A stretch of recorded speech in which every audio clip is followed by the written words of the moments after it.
It is a beautiful day to be alive, and I'm so glad we have this time together.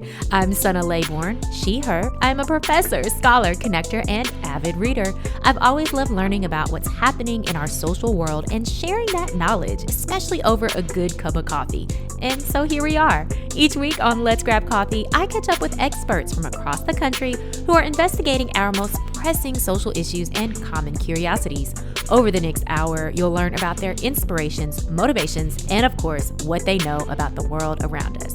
Go ahead and grab that cup of coffee and get ready for an engaging and insightful conversation. Who are you and how do you know? Much of our identity begins with a name, the first name, a family name. We begin to shape our ideas of who we are with family and especially with our origin stories, how we came to be part of our family, how our family became a family, how we came to live in this country or in this specific community where we grew up. But, the funny thing about stories is that stories change. We learn new pieces of a story or we learn a new perspective, and sometimes that can change what we thought we knew to be true. So, how do we make sense of who we are when that happens? These questions of identity, family, and truth are at the center of Shannon Gibney's latest novel, The Girl I Am, Was, and Never Will Be, a speculative memoir of transracial adoption. Shannon Gibney is an award-winning author and university professor, and I'm excited to chat with her today. Her previous novels include See No Color, which is drawn from her life as a transracial adoptee, and Dream Country, which received 5-star reviews and earned her a second Minnesota Book Award. Her latest young adult novel, which is what we'll be talking about today, The Girl I Am, Was, and Never Will Be, blurs the lines of reality, science, and speculative fiction in this story about origins, family, race, adoption, and personal identity. Splitting herself into 2 women, Shannon presents 2 timelines, bridged together via family and a mysterious portal in this eye-opening examination of adoption. The Girl I Am, Was, and Never Will Be, a speculative memoir of transracial adoption, is available in bookstores everywhere January 10th. Good morning, Shannon. Thank you so much for joining us. I'm so excited to be here. Thank you for the invitation. Yes, I am so excited. Let me just go ahead and say, this book is everything I didn't know I needed in a book about adoptees. I didn't know what to expect, right? Speculative Yes, fiction, this yes. memoir. So I had no clue. And you took me on a journey, and I was right there with you. And, towards the end of the book, you have this line that says, it is something for an adoptee to be recognized. Yes. And that line, it took my breath away because yes, yes, yes. And this book does that.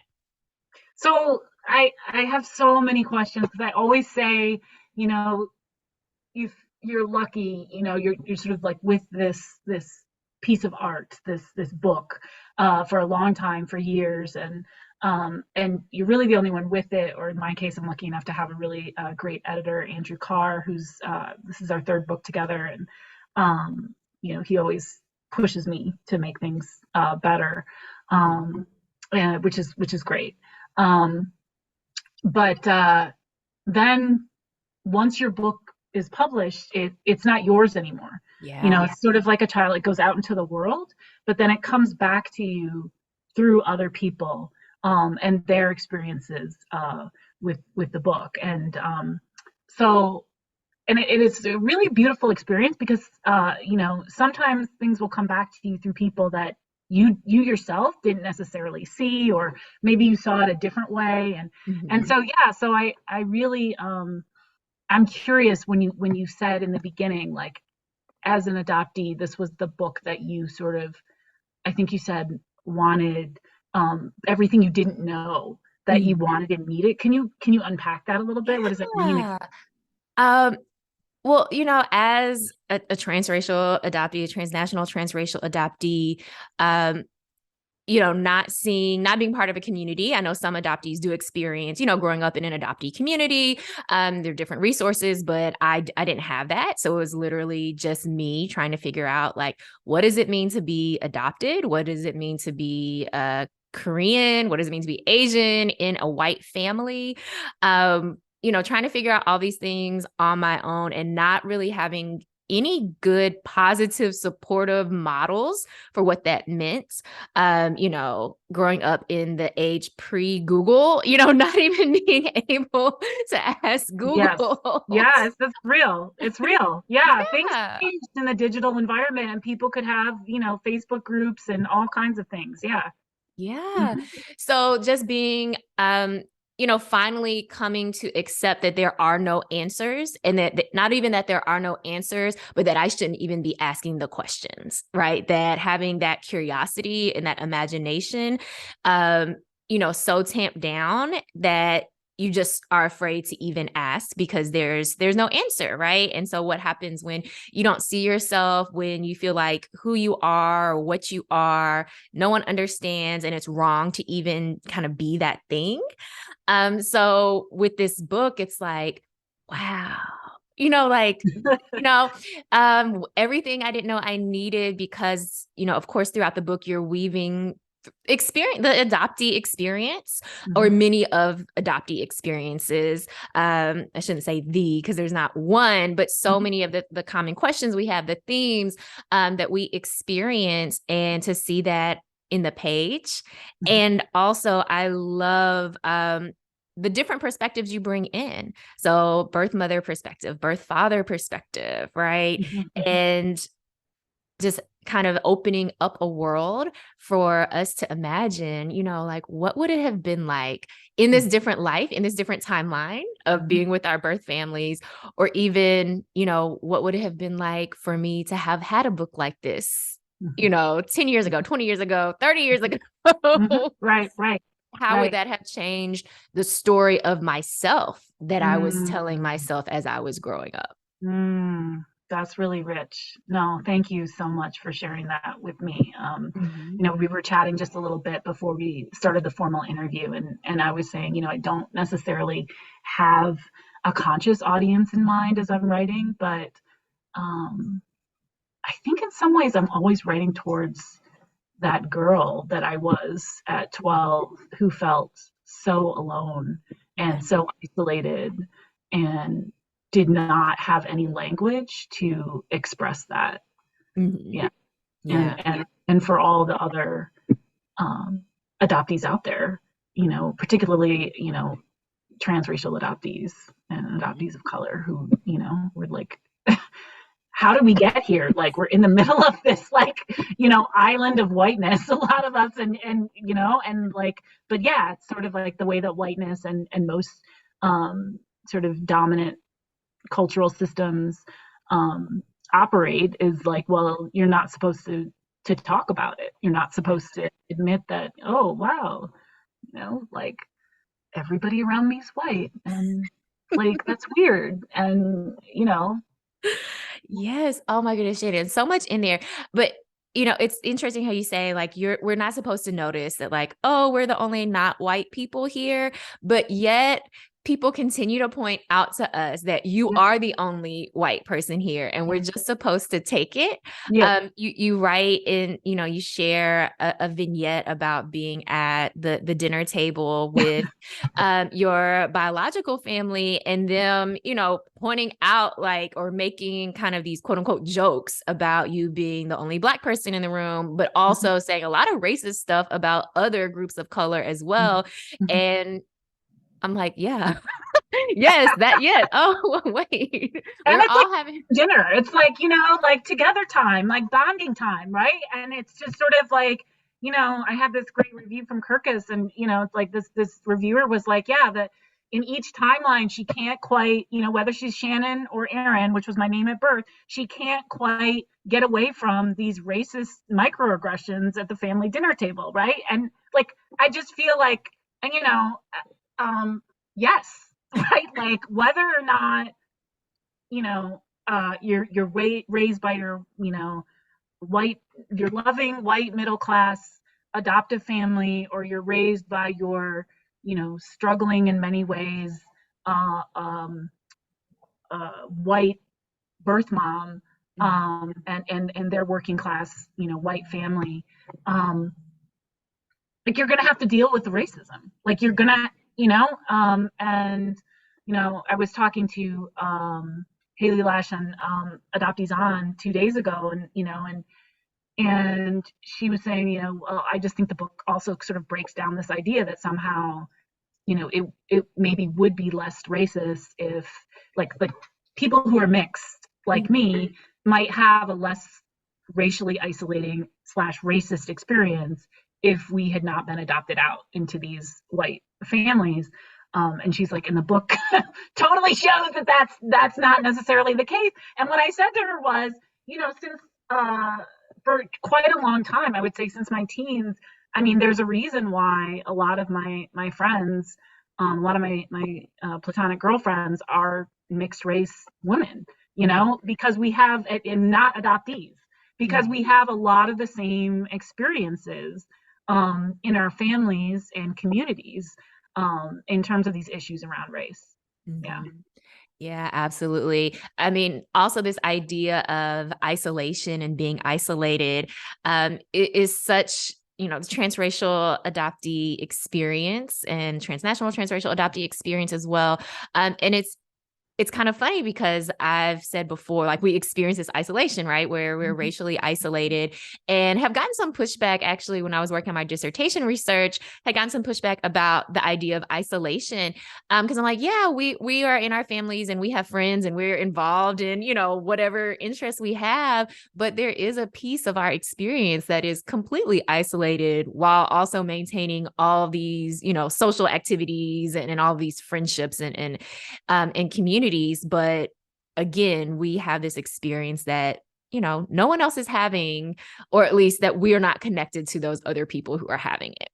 Right. And that's where I think a lot of the shame comes in, where it's like that, again, and we can't articulate that, as we go through, sort of like the normal adolescent development, and then, into being adults, right? And having many of us, not all, everybody has different experiences, but having these connections, I know I did with Black communities finally, as an adult, and having that be very healthy and nurturing, but always at some point feeling like an imposter, right? Like, okay, they're going to find out, right? Which is only compounded by the fact that I'm half white too, right? But it's like, oh, they're going to find out that like I'm not really Black, right? Like I can't perform Blackness, like, I'm learning Black English, but like it's,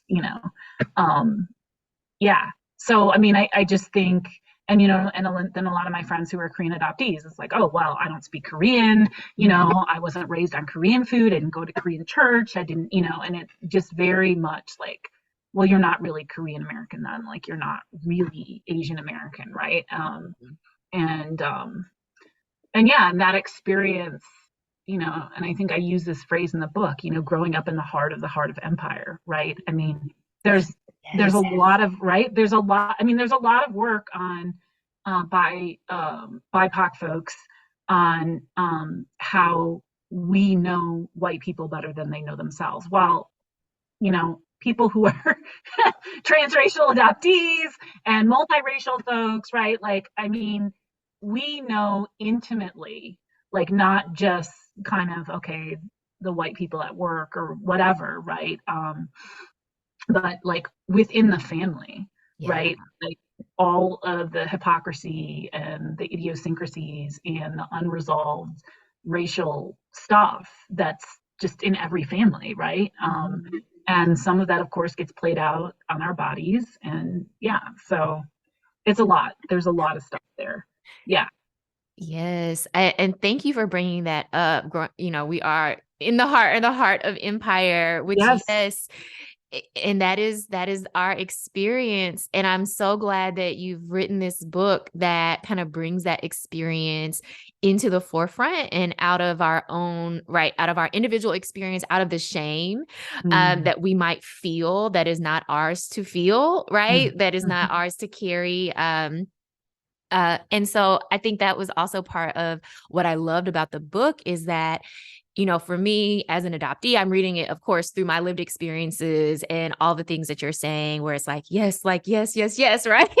But even for someone who is not an adoptee, like you are pulling back that curtain and inviting non-adoptees into this world that for some folks might feel like fiction in and of itself to read about these experiences, very real experiences of family, and the inclusion and exclusions that we have to navigate.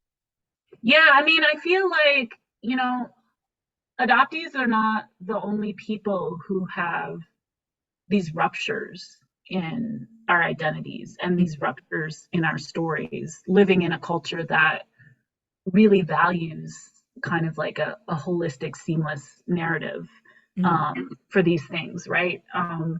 And so, there are people who are, refugees, there are people who are immigrants, there are people, um, usually it's marked by trauma, like those ruptures are marked by trauma, right, of some sort.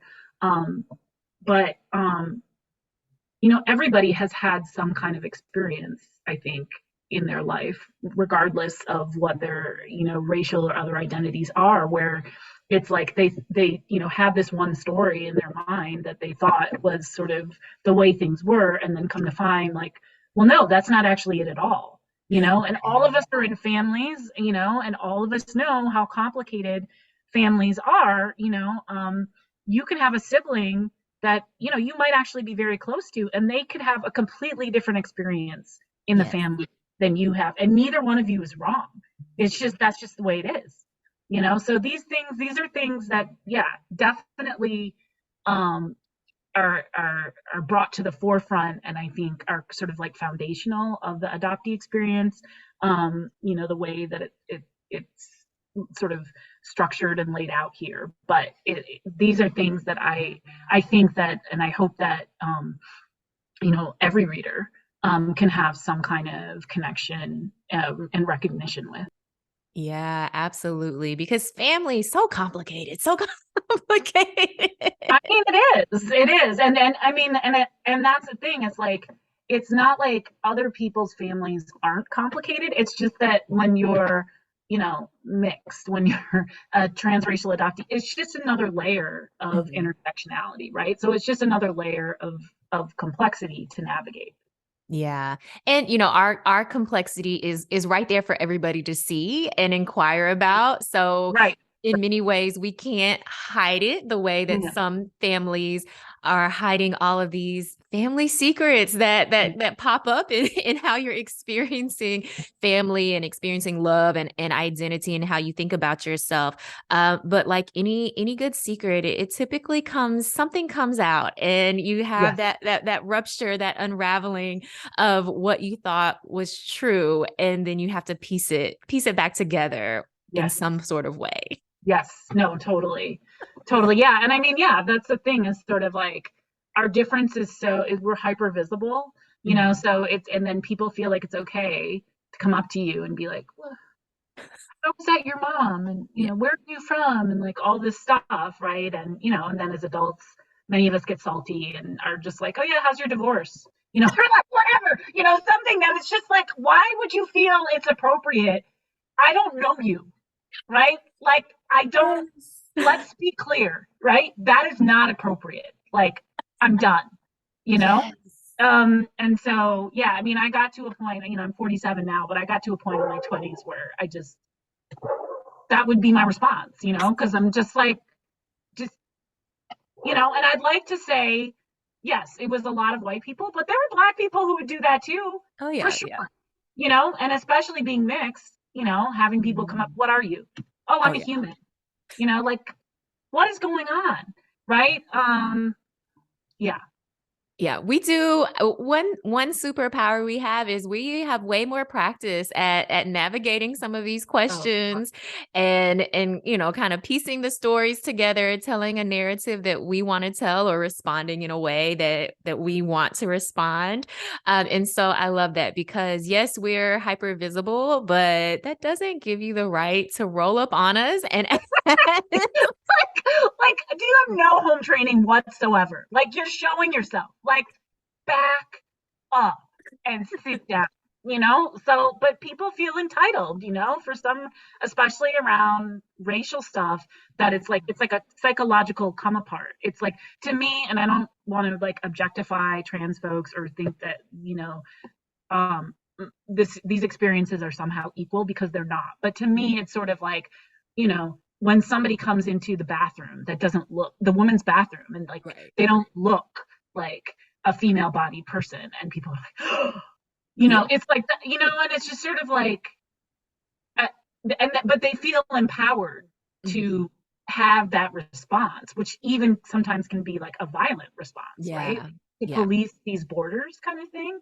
Hmm. So I think the experience of being a transracial adoptee made me like hypersensitive to those kind of reactions that I have in myself around Hmm. other things, Yeah. and I always say too that I do think it's made me a better parent too. I have an 8-year-old and a 12-year-old, and just to understand, like, the power dynamics Hmm. within families, which is something that people don't like to talk about or admit, right? That it's like, because parenting is so hard and it's so exhausting and it's all the things, but it's like you still have an enormous amount of power over Hmm. your children, over like the narrative of your family, and like their experiences within it, racially and otherwise, And so to just kind of really try to constantly check myself, like, Yeah. okay, this is my experience. That's not necessarily my son's experience that he's having right now, and that's not necessarily my daughter's experience. And guess what? That gets to be okay. Like, Yeah. that doesn't have to negate my identity. However I think of myself as mom, as black mom, as like whatever, like, they get to have that. And there's going to be things that like I just don't understand about being, their dad's Liberian, about being, uh, black kids, Hmm. African immigrant and African American, like, you know, we live in Minneapolis, like growing up in an urban district in, the 2020s. Like, I mean, it's just they're having a different experience, and like that needs to be okay, you know? Yeah, absolutely. I love that. Now, Shannon, one thing that you do in this book is you have these parallel timelines and multiple timelines that are happening, and a lot of it is centered around Aaron and Shannon, right? Mm-hmm. So, can you tell us just a little bit about that choice Yeah. to kind of intersperse Aaron and Shannon into these stories in this way? Yeah. So I was born in 1975 to Irish American a woman and an African American father. And then I did my birth search when I was 19. And at that time, I found out that my birth father had died from complications from a high speed police chase in Palo Alto, California. But I did find out that my birth mother was still living at that time.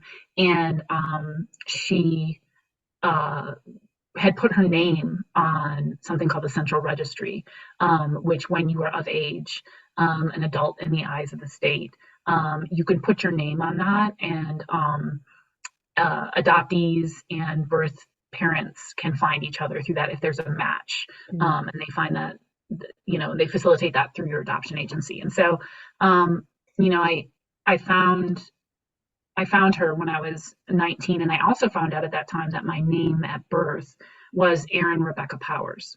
Mm. Um, and so, you know, that was revelatory. It's like Yeah. you don't know what to do with that information. Um, and, you know, I have thought about Erin Powers in different ways throughout the years. Mm. Who who is that girl slash young woman? What would be her relationship with her mother? Mhm. Um, and I had a very complicated, difficult relationship with Patricia Powers, my birth mother, for a lot of different reasons. Mhm. Um, and Erin's relationship in the book is really difficult with her as well. Mhm. Um, and so I really wanted to, in this book, like, explore deeply, like go in deeply to the experience of um, an alternate life, you know, based on choices that like you had no control over, really. Yeah. Which again, adoptees are not the only people who have this experience, but um, there's actually a lot of adoptees who you are just sort of like, you know, they might not talk about it, but Mm-hmm. it's just sort of like, you know, yeah, like what would it have been like, you know, to grow up with my mother in Korea, or, you know, etc. And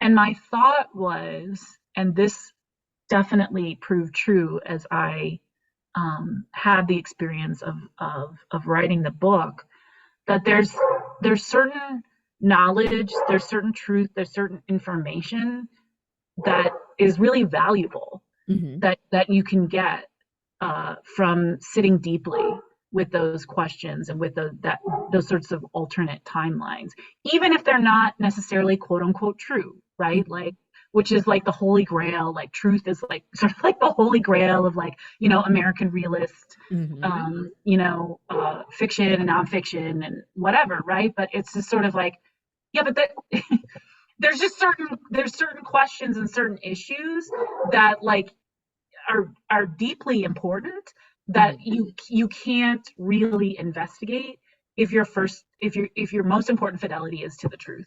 Yeah. Yeah. Yeah, I love this idea of, what is true, that there can be multiple truths. Something that you kind of touch on in the book is just the idea that we'll never know the truth if there even is Yeah. a truth Right. to be known.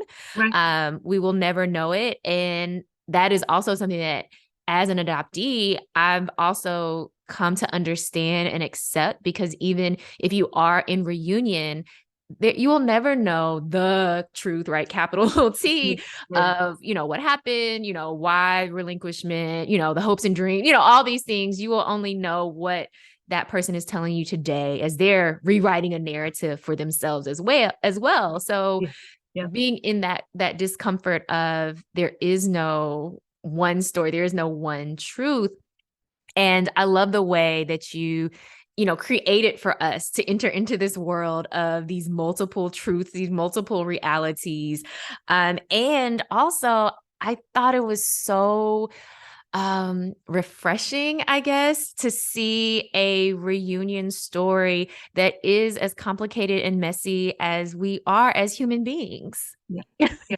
You know, my dear friend, Sun Young Shin, who is a Korean adoptee and a wonderful poet, I mean, that was one of her comments when she finished the book, was that, you know, so many reunion stories end with the first reunion, right? Mhm. And she's like, I think it's actually important that, you know, you're older, that, you know, you're 47, and, you know, like you met her when you were 19, you know, and so it's like all these years, you know, that you're sort of reflecting and refracting, and, you know, things are changing in your own life, right? And Mhm. you know, I first met her when I was a college student, and then, you know, graduated, and you know, went to grad school, worked, and you know, and then I got married and had kids, um, and you know, that's a lot of life, right? That, and that's not even Yeah. her life, right? That she's um, and then I always say to people, you know, to get to a place as a parent where it's very clear to you that the best choice for everyone involved is is to terminate your parental rights, is to give up your child and have Mhm. somebody else you don't know raise them. That's intense. I Yeah. mean, there's like a lot of stuff that that you have. There's so many steps for you to get there, right? There's so many things that you're navigating in terms of oppression, Mhm. and so, you know, those things don't go away 20 years later, you know, when and if, you know, you're in reunion. If Mhm. anything, the knot is just tighter, you know? And so it's not like, oh, like, oh, tiptoeing through the tulips. Hi, but it's like, no, like my birth mom is still like, she is this, white lesbian person whose family was not okay initially with that identity. And, from this working class environment and this family that, has like a lot of weird, racist ideas that like have not been unpacked, right? That then she's taken on, right? Mhm. And it's like, and then she has all this guilt and emotion and all kinds of, like, I mean, honestly, I'm not a birth mom or birth parent, so I can't imagine giving up, Mhm. a child. I did lose a baby in a stillbirth, and that was completely devastating. But that's Mhm. different, than knowing that, like, okay, this person is out in the world and I have given them up. And like, I mean, psychologically, I don't, Mhm. that's super intense, right? And so she's dealing with all of that. Um, yeah. So yeah, I mean, that's one of the things that as I was putting this book together, that wasn't at the forefront of my mind. Like, okay, I want to make sure that I tell this story, um, of reunion, like Mhm. longitudinally. But now that it's done, that is something that is coming back to me sort of in waves as people are reading it, like, wow, okay, that there really aren't that many stories out there that Mhm. really show like the deep complexity Yeah. of reunion. Yeah. Mhm. Yeah, and I think it's just so important because otherwise we get these very limited portrayals that make it sound like, "Oh, yay," and then you find your birth family and like you said, you're holding hands and singing songs, skipping through through Yeah. a field of fresh flowers. And And it's it's just like, not. It's "No." no, yeah. And as you say, people are people, right? It's really messy and complicated and all the things. And even if you have like, your the best intentions and you sort of, you know, there's gonna be a lot. There's gonna be a lot of yeah. Yeah, but I think you do it so wonderfully in bringing in this idea of who your birth mother, may have been at different points in her life, and how she may have been thinking through, relinquishing her child. So I found a lot of compassion and complexity, and also, this is a complicated woman, right? We're many things. We're not good or bad. We're just many different things, and so I love just kind of imagining, what would it have been like for a birth mother or birth father? How are they wrestling through these things? And, many tears were shed while reading this book. Tell me about the tears, Suna. Tell me about the tears. Well, I'm also thinking about, in one section of the book, you're reflecting on the birthday, right? And imagining like birth mother on this day, like you have a child, you kind of remember that day, like Oh, oh yeah, that's in your yeah, mind. yes, Um, yes. and so just imagining like what is that like for a person who, relinquishes their child or forced to give up their child, and reflecting on, that remembrance. And I think as an adoptee who is not in reunion, it just made me think like, yeah, there is someone out there who is remembering me Mm-hmm, on my mm-hmm, birthday, whether it's the birthday that I know is my birthday or the day they know that mm-hmm, I was actually born, right? And wow, like that mm-hmm, connection. mm-hmm.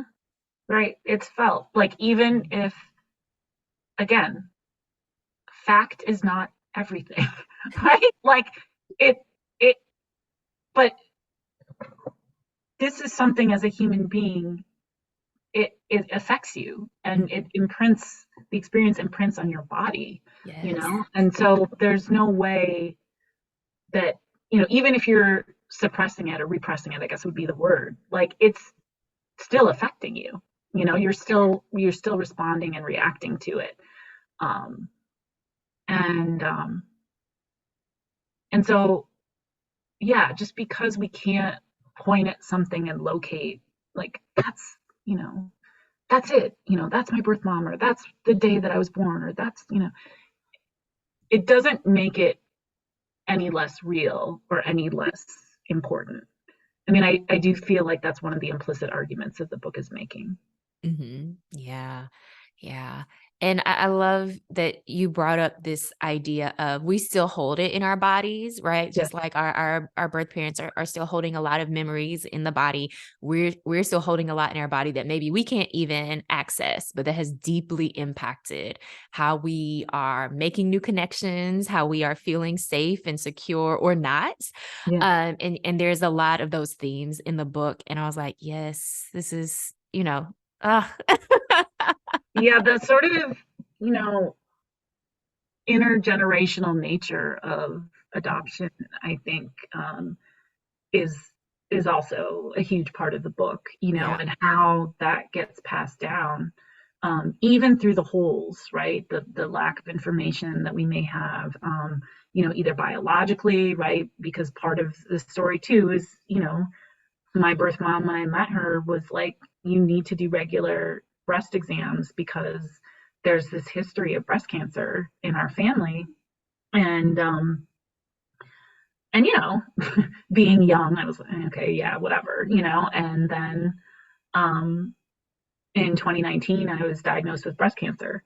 And I had been diligent about getting regular mammograms because of her, because she warned me.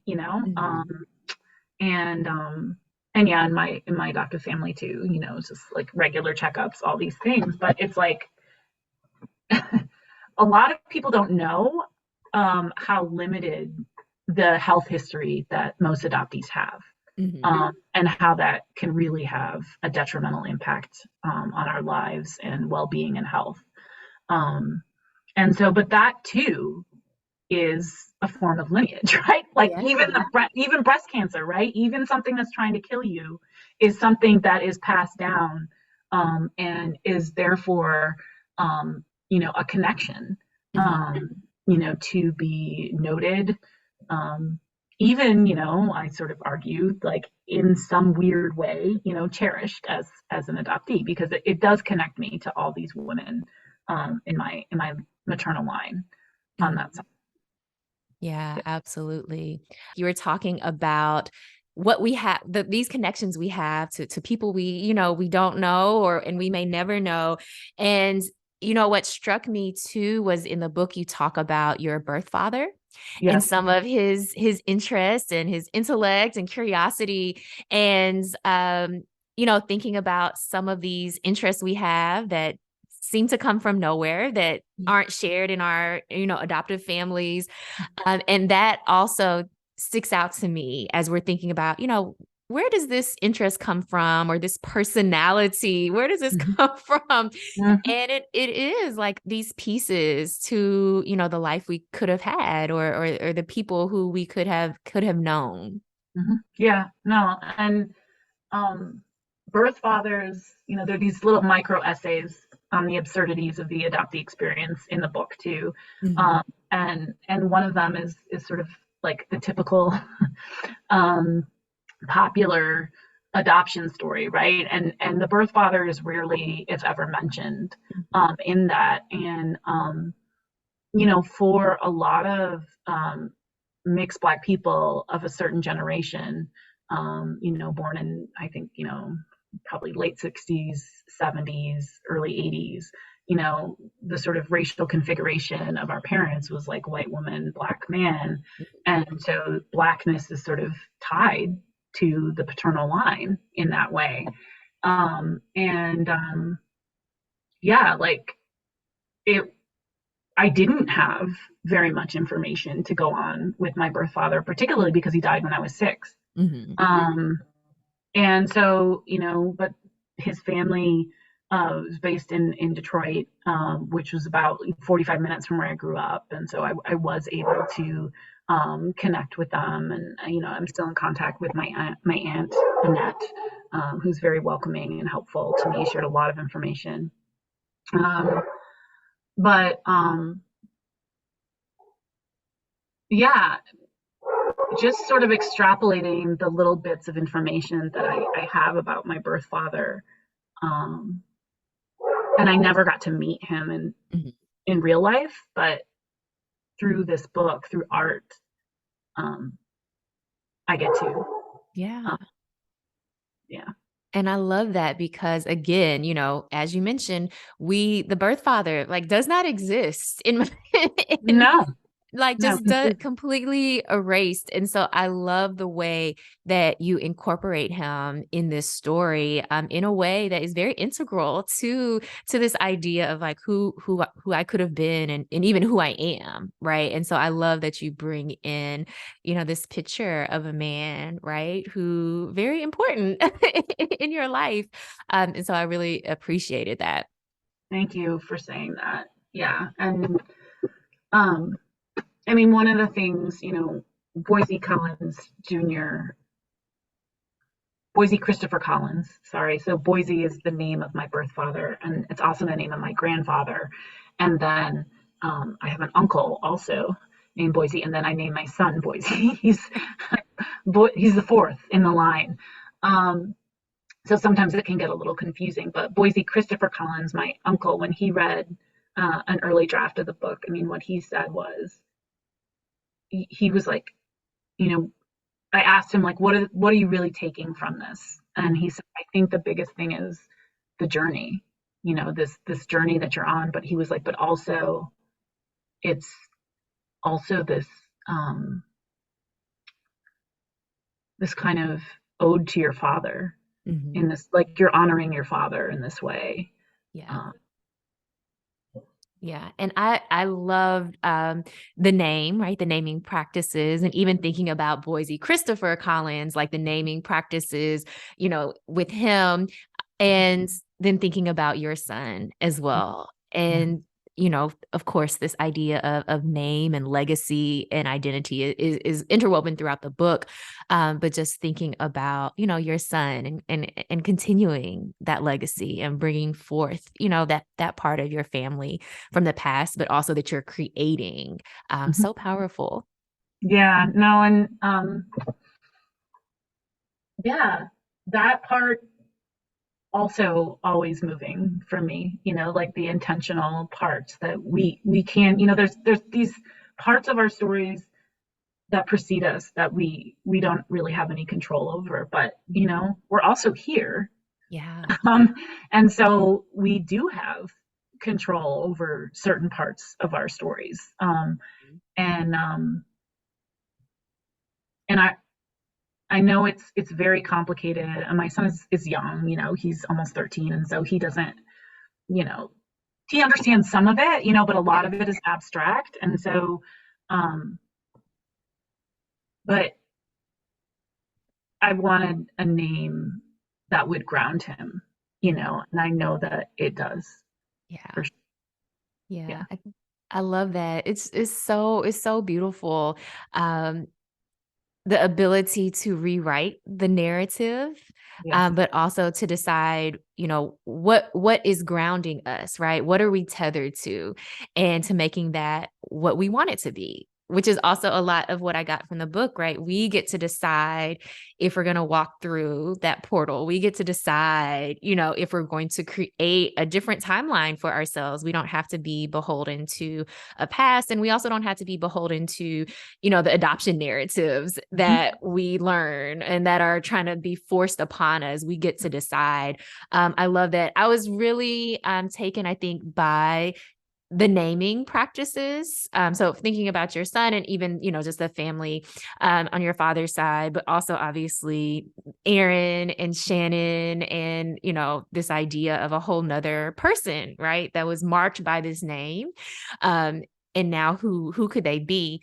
Um, and of course, it made me think about a lot of adoptees who reclaim a birth name, or just create a different name, right? As a part of saying, this is who I am, this is my story. And it made me think a lot about my own name. So I reclaimed my Korean birth name, which, who named me, who knows, right? Some people reclaim because, they feel this connection to a birth family or birth mother, right? Of course. And other people, we know, like it's, some social worker who put down a name. Right. I mean, that's the thing. It's just, you don't, a lot of people don't know, particularly, my friends who are international, transnational adoptees. It's, you just don't, there's the texting exchange at the end of the book, right? Like between, Sun Young and Kim McKee and Sarah Park Dallin, and it's just this sort of like highlighting the fact of like sort of the orphan manufacturing process, right? Yeah. Like how did that happen at a lot of these sites like Korea, and the fact that again, you don't know, you don't, is this my name, is this my identity, because so much of that stuff was fabricated. Yeah. So I love the idea of like reclaiming it, right? And even, thinking about that in that text exchange that you include in the book, thinking about what gets lost in translation as well. Yes. So if it's, transnational adoption, what gets lost in the romanization of names, what gets lost even in the transcription of a quote unquote origin story or family history. And so I think about that a lot because like the romanization of my name, and the way that a Korean person would say it are completely different. And so even for me, like different communities that I'm a part of pronounce my name differently, but I like it because it is also a marking of, if you know me through the adoptee community or through Asian American or Korean American community, you're going to say my name one way. And if you don't know me through that way, you're going to pronounce it in a different way. And I'm okay with that. Mm-hmm. Mm-hmm. Well, it expresses, again, it's sort of this refraction of your identity coming back to you, right? Mhm. It expresses um, who you are in these different spaces, Yeah. which again is a form of recognition that, Mhm. again, for adoptees is really, really important because most of us didn't have that growing up. Yes, and this book is such a book of recognition. Like I said, I cried at the end when you have that line about, to be recognized, because as humans, that's what we want. We want to be seen. We want to be recognized as we are, as we wish to be seen. And for adoptees, we're navigating that throughout our lives and, with different people in a lot of different ways. Now, one thing about the book, obviously a lot about rewriting the narrative, questioning the narratives that we have. And as we started our conversation today, you said the book, it's done, it's out there in the world, and then it kind of has its own life, right? There's what you wrote, and then there's how people receive it. And so I'm also wondering for you, now that the book is out and this is the story as it is written, how do you feel about this story? Because I know that, the writing might be done, but the story is never done. Yeah, no, that's a great question. So this is my third, I call it, novel, memoir. I don't know what it is, right? So it's my third novel. Mhm. I also write, I've started writing children's picture books. I've got two anthologies, and so I write across many genres and Mhm. communities and whatnot. Lucky enough to be able to do that, but um, I think a lot of writers would say this about at least one of their books, but I mean, I never thought I would write this book Mhm. because I remember being like this particular book, because I remember being 19 and in the middle of search and reunion and talking to people, and they're like, oh, that's an amazing story. You should totally, you're a writer. You should totally write that down. And my response was like, I am never writing this down for people to just consume as like, a back to school special, or, some ridiculous like, telenovela, or, whatever. Like, this is my life. Like, Yeah. it's not entertainment. It's not like, something to, oh, that's so interesting. Like, let me learn. Like, there was just something always repulsive about that Mhm. to me. I never wanted to do that. And so in telling the story, and sort of like the multiple iterations, because yes, I do have letters from my birth mom, so stuff is in her voice, right? And there's, my birth father, which, I created based on the information that I have, and my imagination, and um yeah. So I mean, I wanted to write something about the adoptee experience that didn't objectify us, Mm-hmm. that asked deeper questions about our positionality, Mm-hmm. in the larger culture, in our families. How do you make meaning and a kind of coherent identity when you don't have the information that everyone else in the culture does to do that, right? Yeah. Like those were more of the questions that I really wanted to, and sort of like, in a culture that clearly has not dealt with our racial past, much less our racial present. Mm-hmm. What happens when you have these families where children are um, some of the only, or maybe the only, um, like racialized subjects, meaning folks of color in the family. Like, Mm-hmm. what is the effect of that? Yeah. Yeah.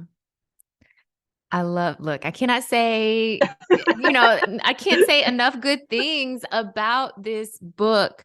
Absolutely amazing. Thank you so much for writing this book. And also, I just love the way, even in reading it, I'm like, wait a minute. Is this true? Is this true? Right. True in quote, like, is this true? Wait a minute. What timeline and what reality am I in? Which I think is part of the point. Right. Yeah, yeah. And so I just love it. And it's so beautifully done. I love, like you said, incorporating, your birth mother's voice, incorporating your father, incorporating, documents, documents from the adoption agency, and also the little micro essays about adoption. So everything is here. I love the book. Good. Love it. Shannon, thank you so much for being with us this morning. I cannot, again, love the book. Can't wait to read it again. Thank you, and thank you for, I always say, something so magical happens when adoptees are in a room together, even if it's a Zoom room, Yeah. and really talking about the stuff, Mhm. the real stuff. And it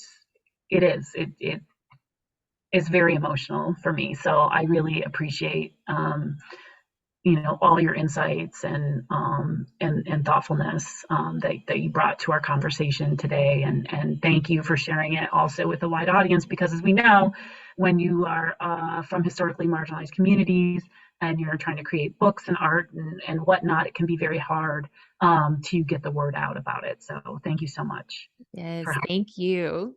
Thank you again to Shannon Gibney, the author of The Girl I Am, Was, and Never Will Be, a speculative memoir of transracial adoption. Of course, you could tell, absolutely love the book, and I think you will love it as well. It's available in bookstores January 10th.